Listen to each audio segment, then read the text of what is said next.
Rewari city अब crime city बनती जा रही है, जहां आपराधिक वारदातों का ग्राफ लगातार बढ़ता जा रहा है। रविवार दोपहर दिन दिहाड़े दो अलग अलग जगहों पर बदमाशों ने पिस्टल के बल पर लूट की वारदात को अंजाम दिया, जिन्हें पुलिस ने आज गिरफ्तार भी कर लिया, जिनके पास से लूट किए गए 4 जोड़ी जूते, वारदात में इस्तेमाल की गई स्कूटी और पिस्टल भी बरामद की। पुलिस के हत्थे चढ़े रेवाड़ी के ही रहने वाले दीपक उर्फ दीपू, काला उर्फ कालिया दोनों वही आरोपी हैं जिन्होंने रविवार दोपहर पहले शहर के माता चौक स्थित एक जूते की शॉप से पिस्टल के बल पर 4 जोड़ी जूते लूट की वारदात को अंजाम दिया, जिसके बाद शहर के कानौट गेट स्थित एक निजी अस्पताल में आए आभूषण व्यापारी से 40 ग्राम सोने की लूट की वारदात को अंजाम दिया। सीसीटीवी फुटेज में देखा जा सकता है आभूषण व्यापारी अपने आप को बचाने के लिए अस्पताल में घुस आता है, जिसके पीछे पीछे बदमाश भी अंदर घुस आते हैं।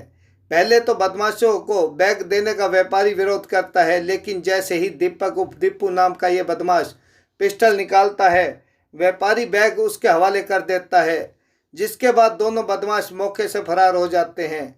यहाँ आपको यह भी बता दें कि वारदात में इस्तेमाल की गई स्कूटी पर 3 लोग सवार होकर आए थे, जिसमें से 2 ने अस्पताल में अंदर जाकर वारदात को अंजाम दिया और फिर तीनों स्कूटी पर सवार होकर फरार हो गए।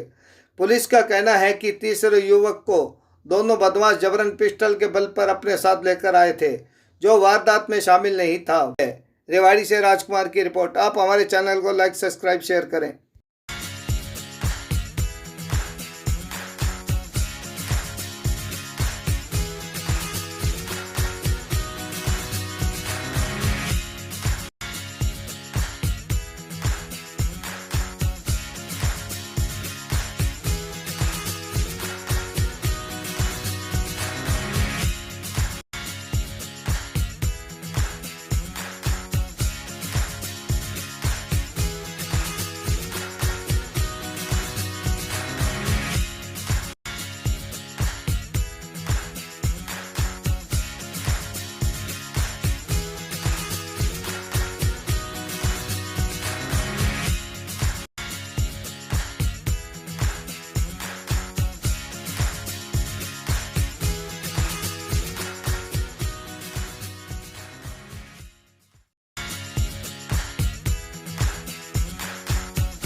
कल हमारे पास टेलीफोनिक सूचना मिली दिन 1:40 पे कि माता चौक के पास एक शूज़ की दुकान है, शोरूम है, उसमें ना 2 लड़कों ने पिस्टल पॉइंट पे जूते और पैसे लूट लिए 12,000 रुपये के आसपास। सूचना पर मैं भी मौके पर पहुंच गया उसी समय, और डीएसपी जमाल सर भी मौके पर आ गए थे। हमने पूछताछ की तो जो रुपए की बात थी वो गलत थी, बाकी 4 जोड़ी जूते पिस्टल पॉइंट पर वहाँ से ले गए थे।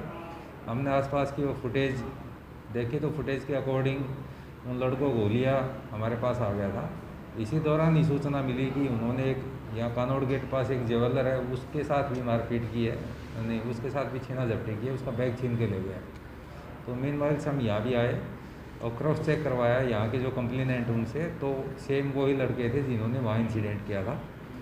उसके बाद हमने अपने तौर पर सोर्स लगाकर सूचना मिलने पर जो शहर है उसके अंदर हरियाणा अचार फैक्ट्री के पीछे पता लगा वो लड़के वहाँ हैं, वहाँ जाकर कुछ हमने उनको कैप्चर किया और मौके पे ही जो स्कूटी जो इस्तेमाल की थी वो और लूटे जूते वगैरह वो हमने बरामद कर लिए। उनके पास पिस्टल था, पिस्टल भी हमने बरामद किए। इस संबंध में एक लूट का मुकदमा है वो चौकी बाड़ावास में अंकित किया, जिसमें दोनों की गिरफ्तारी हो चुकी है। आज उनको हम रिमांड पे लेके बाकी वारदातों को खुलासा करें। सर कहाँ के रहने वाले हैं, क्या नाम है क्या? इसमें ये दोनों लड़के हैं, जिसमें दीपक उर्फ दीपू है, ये वैसे तो सरस्वती विहार कॉलोनी रेवाड़ी का है और मोहल्ला बंजारवाड़ा का पीछे से क्रिमिनल हिस्ट्री भी है, पीछे भी जेल काट का है। और दूसरे वाला काला काली है, ये पंजाबी है, बंजारवाड़ा मोहल्ले का। हाँ, इसका दीपक का तो क्रिमिनल रिकॉर्ड है पीछे का, ये जेल काट का है, इसका हम चेक करवा रहे हैं, काफ़ी मुकदमे हैं इसके। तो ये सर जो दूसरी वारदात हुई तो उसमें किसके साथ वारदात हुई और क्या जो बता रहे हैं उसमें उसके साथ में 4 तोला सोना उसे लूटा गया? उसके हाथ से बैग पिस्टल पॉइंट पे लूटा गया था। बैग के अंदर बता रहे कि वो सोना है, वो होगा उसका। हमने चौकी गोकल गेट में अलग से एक लूट का मुकदमा लॉन्च करवा दिया, जिसकी भी जब इन्वेस्टिगेशन को गिरफ्तार करेंगे तो वो इन्वेस्टिगेशन कंप्लीट। तो क्या जो यहाँ लूट हुई तो कोई फायरिंग वगैरह हुई थी या केवल हथियार दिखाया था, और वो बचाव के लिए क्या किसी अस्पताल में घुस गया था, वहाँ जाके वारदात हुई? दोनों जगह वेपन दिखाया गया है और यहाँ 10-20 लोग भी बैठे थे, उनके बीच में हॉस्पिटल में जाकर अंदर गए, एंट्री की है इन्होंने। लेकिन पब्लिक ने किसी ने भी ऐसा कोई विश्वास नहीं किया कि भाई किस प्रकार का कोई इस तरह के इंसिडेंट को अवॉइड किया जा सके। सीसीटीवी फुटेज भी बताया जा रहा है जिस हॉस्पिटल में वो सर क्या सीसीटीवी फुटेज में मिले हैं? हाँ, फुटेज अवेलेबल हुई है, वो हम इन्वेस्टिगेशन दौरान कैप्चर करेंगे।